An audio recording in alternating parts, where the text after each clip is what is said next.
Alors, nous allons aborder maintenant un sujet dont on peut dire que c'est un sujet sensible et épineux, qui revient comme un leitmotiv au niveau des élites libérales et de certains cercles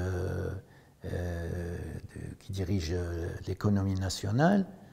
C'est celui des subventions, ou des transferts sociaux, comme on les appelle, mais associé aussi celui d'une privatisation des services publics qui ne dit pas son nom. Alors, on doit dire que ces sujets épineux et très sensibles, qui touchent, il faut le dire franchement, à la paix sociale, naturellement, puisqu'il s'agit de services fournis à la population et il s'agit de subventions qui sont une sorte d'instrument de redistribution du revenu national pour permettre à une partie de la population d'accéder à des biens et services à des conditions acceptables.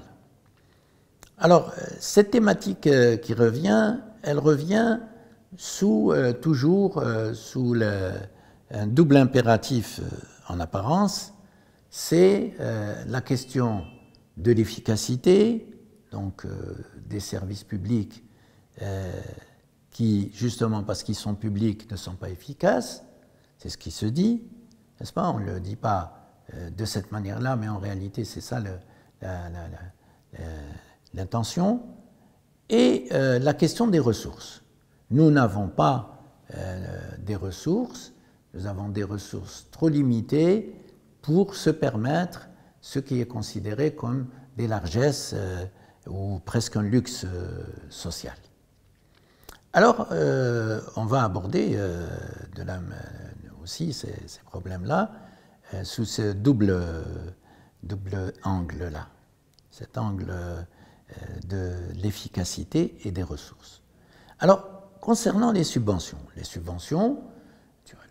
on invoque le problème des subventions qui seraient naturellement une dépense que le budget de l'État ne peut plus se permettre compte tenu des contraintes liées à la chute du prix des recettes pétrolières et gazières. Et donc, ces subventions-là, on propose de les rationaliser, ces dépenses proposent de les rationaliser pour qu'elles ciblent les catégories auxquelles elles sont normalement destinées, c'est-à-dire les catégories de petits revenus, de faibles revenus, les catégories, disons, démunies. Alors, cette question posée de cette manière-là, c'est-à-dire dont le point de départ est la difficulté à avoir des ressources budgétaires pour cette politique de transferts sociaux, qu'est-ce qu'on peut en dire?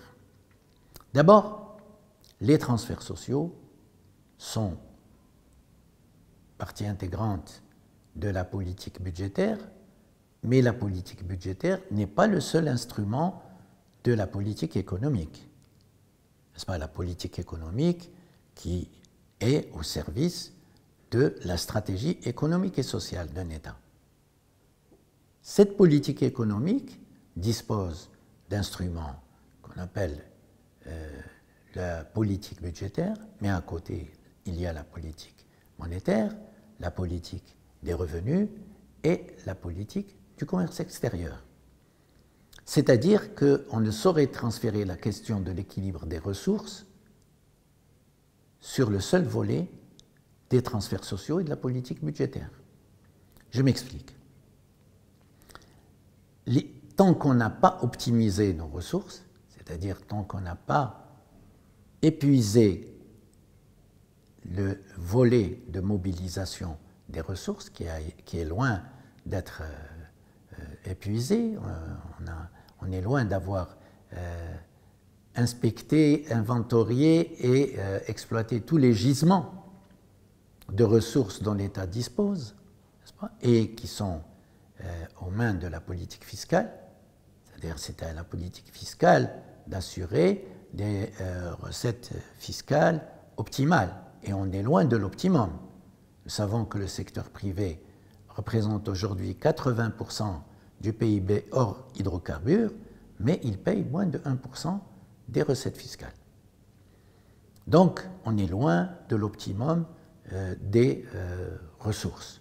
De ce point de vue-là, sans parler de tous les gaspillages liés aux importations dont on a vu l'étalage au cours des procès de la SABA, et donc tous les gouffres financiers liés à la mauvaise gestion, au train de vie de l'État, liés aux dilapidations, etc. C'est d'abord dans cette direction-là que nous devons nous diriger pour savoir où en sont nos ressources sur le plan optimal. Il y a aussi la politique du commerce extérieur. Il faut qu'on arrive à équilibrer notre balance des paiements et en naturellement rationalisant non seulement les importations de biens, mais aussi le poste des services, qui est aussi un gouffre. Donc, on voit bien qu'il y a beaucoup à faire avant d'aborder cette question des subventions sous l'angle des ressources. Maintenant, le ciblage. On dit on va cibler les populations démunies. Nous savons très bien que le ciblage des populations démunies, c'est en réalité le ciblage des populations à revenus bas. Nous savons très bien qu'aujourd'hui, il y a plus de 5 millions d'Algériens qui vivotent, vivent, travaillent, évoluent dans le secteur informel, qui est par définition non enregistré, non saisi, n'est-ce pas? Donc dont on ne sait rien, ou très peu. Comment va-t-on cibler une sphère qui est hors de l'enregistrement? Donc on voit bien que ce ciblage-là va poser des problèmes. En plus, est associé à cette idée de ciblage disons un souvenir néfaste de l'époque coloniale, c'est celui de la carte de l'indigénat. C'est-à-dire on aurait une catégorie d'Algériens qui, pour accéder à des biens subventionnés, devraient montrer une carte d'indigène, une carte de pauvreté.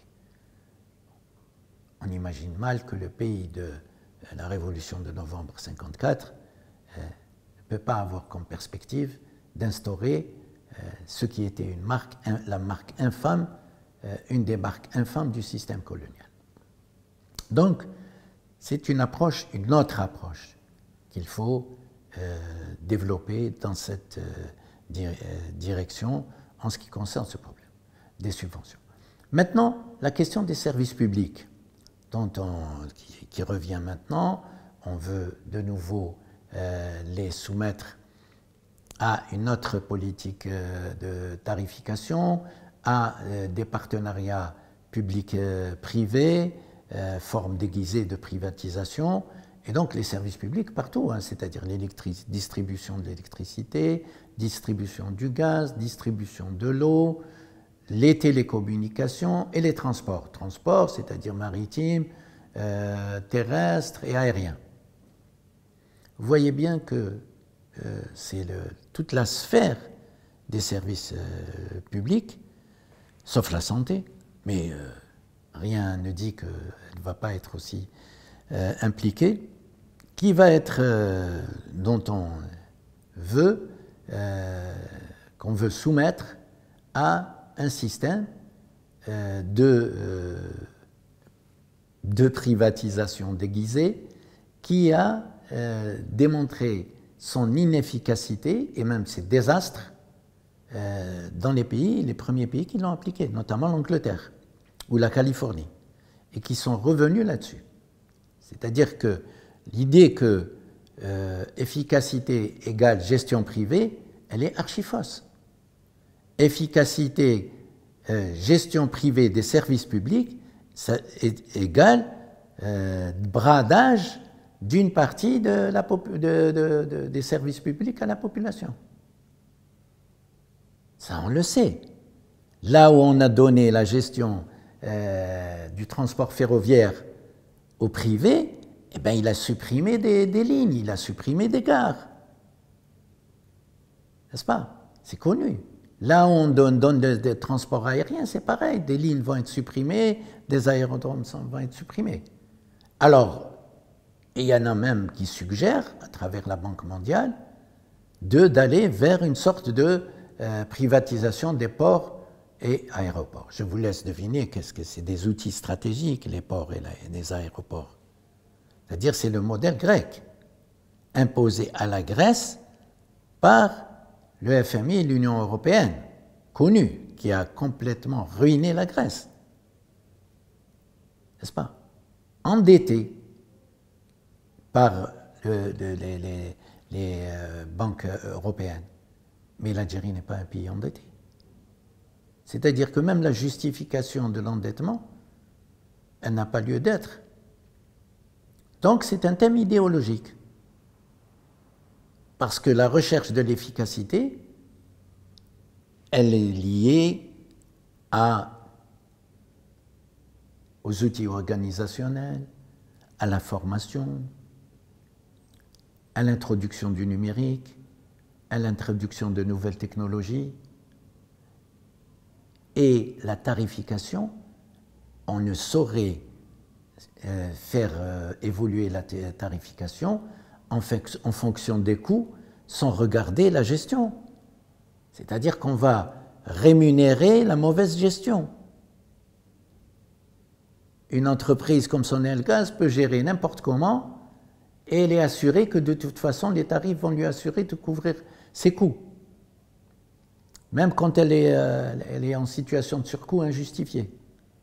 N'est-ce pas? Donc ce n'est pas par la petite fenêtre qu'on aborde les questions d'efficacité des services publics, de qualité des services publics. Les services publics en Algérie ont besoin d'investissements dans les techniques, dans la formation, dans l'organisation, d'organes de contrôle démocratique indépendants, n'est-ce pas? Avant d'aborder la question de l'efficacité par l'angle des tarifs ou de la cogestion avec le privé, qui est en fait une privatisation déguisée qui va appauvrir davantage la population algérienne. Parce que jusqu'à présent, les missions de service public, si elles ont été assurées, les 100% d'électrification rurale, c'est une entreprise publique qui les a assurées. Ce n'est pas une entreprise privée. Jamais elle n'aurait fait 100%. C'est pareil pour le gaz. On est à 65-70%. Ça ne bougera pas si c'est l'entreprise privée qui le fait. Parce que l'entreprise privée, c'est le profit. On oublie que l'entreprise, le capital, la boussole du capital, c'est le profit. Il ne développe pas de production ni de productivité en soi et pour soi. Il développe le profit. Et si ce profit vérifie un développement de la production et de la productivité, oui, d'accord. Donc, soumis à l'impératif de la rentabilité du capital et du profit, les services publics en Algérie vont encore s'enfoncer dans les contre-performances, dans le marasme, dans la médiocrité, etc. Donc c'est une très mauvaise route qu'on prend. Ça n'a rien à voir avec la nouvelle Algérie dont on parle. Nous avons réussi jusqu'à maintenant à préserver un outil tel que Sonatrach ou Sonelgaz et Algérie Télécom aussi, des outils très importants, n'est-ce pas? Même les transports, ça va être une politique de bradage qui va nous coûter très cher et on va être obligé de payer très très cher pour revenir à des normes, sans oublier de dire que tout ça va à l'encontre des leçons tirées de ces expériences de privatisation dans les autres pays. On se souvient que quand il y a eu la première alerte, pas la première, la panique de la pandémie, le président français avait fait un discours dans lequel il disait il faut revenir au secteur public, il faut revenir à la dimension publique de l'économie, il faut revenir à la propriété publique, il faut revenir au service public. On avait constaté les ravages qu'avait commis la gestion livrée au capital, livrée aux entreprises privées du secteur de la santé. Ils se sont retrouvés sans masque, sans oxygène, et leur recherche, elle a tellement pâti de cette politique qu'ils n'ont pas été capables de produire un vaccin. Donc il faut tirer les leçons de ce qui se fait dans le monde et de cette, disons, manie idéologique de chercher la privatisation des services publics quand on sait qu'elle a conduit à des désastres dans d'autres pays. Voilà donc ce que je voulais vous dire à ce sujet-là.